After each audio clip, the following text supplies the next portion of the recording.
What is going on, everybody? Welcome back to the channel. Aftersound here, bringing you Splinterlands content every single day.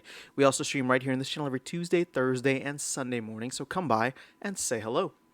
All right, guys. Well, since Rebellion has become, the topic of conversation recently with the revelation that the team is trying to get it out before the end of the year, one thing that's been on my mind that I kind of wanted to run by you guys was where does Rebellion fit in terms of the long-term success of Splinterlands? And with us, well, I think with many folks still believing obviously in crypto and with the macro cycle, the Bitcoin cycle, 4-year cycle, I do believe that we're going to hit something, around whether it's the halving, after the halving, maybe this next cycle isn't as big.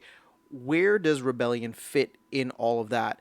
And the answer I keep coming to, which I'd like to get your opinion on, is I actually don't think Rebellion is going to be the big mainstream set, right? So I think people thought Chaos Legion was going to be the one, and in a way, 15 million packs. There was a lot of interest at the end of 2021 that, really just fizzled out 2022. But again, not just Splinterlands, the entire market, not even crypto market, but the entire market basically did a pivot in November of 2021 and started heading downhill.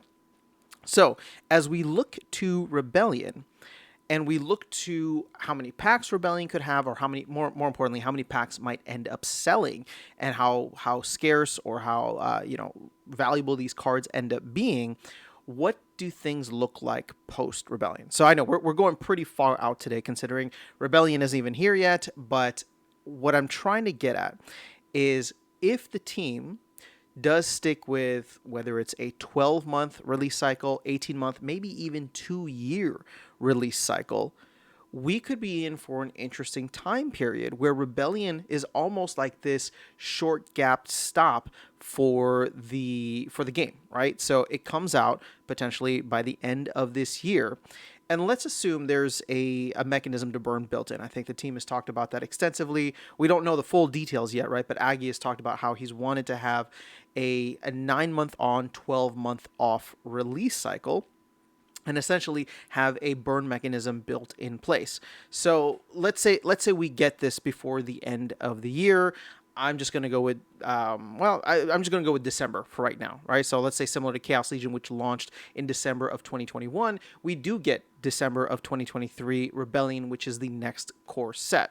So what happens from there? Well, let's say the team is successful in doing a 12-month release cycle. So Rebellion is available for December 2023 all the way through, we'll say like October of 2024. At which point, keep in mind, the Bitcoin halving is in April of next year, 2024.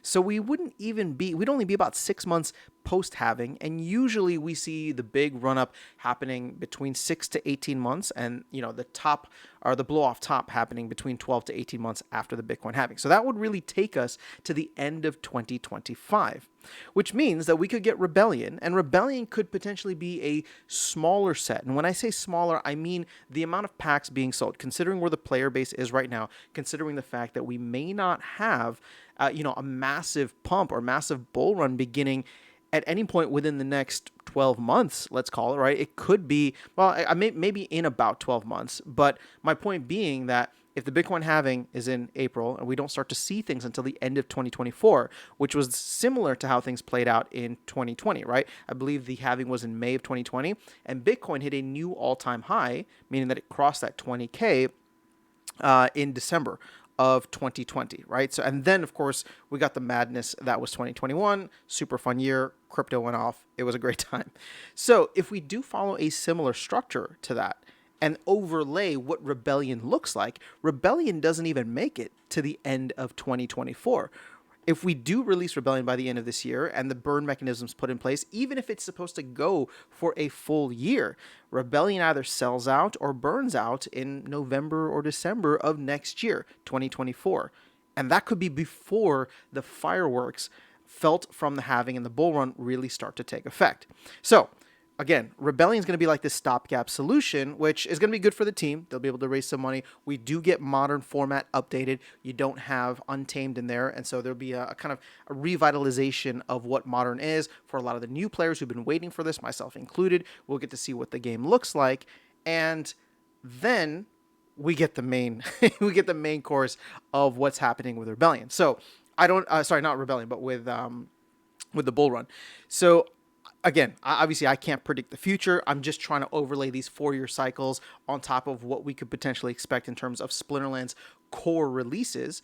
But in a way, we could get something where the next set, right after Rebellion, the next core set would come out potentially at the, I don't know, the end of 2024. If you do 18 months, it could come out mid 2025, which could be interesting, or it could come out at the end of 2025, right? If you do like a full 2-year cycle, the way that Chaos Legion was.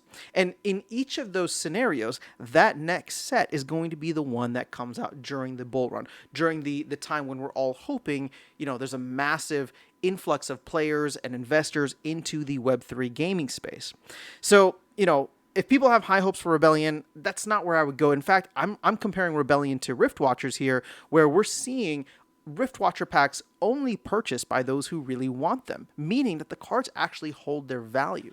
So I get excited for Rebellion in this way because Rebellion could end up being a potentially much smaller set. And when I say that, I mean, we're not gonna sell 10 to 12 million packs from it the same way that we did for Chaos Legion. Now we could, but it'll be interesting to see what happens with this launching at the tail end of a bear market or maybe the beginning of a bull market, and then seeing, with the burns kind of implemented in place, how many packs end up selling, what that leads to in terms of like the overall quality of cards and the holding of their value, right? Retaining of their value over time. And if that helps to retain players or maybe bring in new players who can see that, hey, the baggage of Chaos Legion, we can't really fix that, but at least from moving on here forward, if you buy the Rebellion pack, there's not a bunch of cards. There's not a bunch of packs that are just, kind of sitting out there.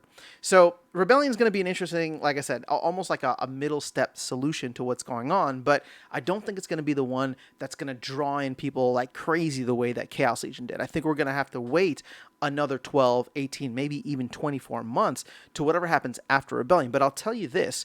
If Rebellion is successful in holding its value, and I have a lot of high hopes that it will be, considering what we've seen with Rift Watchers, if it is successful in doing so, that could bode very well for whenever we get that next set, whether it launches at the end of 2024 or sometime in 2025, because people will look at that and say, hey, there's not enough cards out there, right? So there's not enough cards. If you need it, you go and buy it, you open some packs, but there's not just this wealth of cards that people don't necessarily need.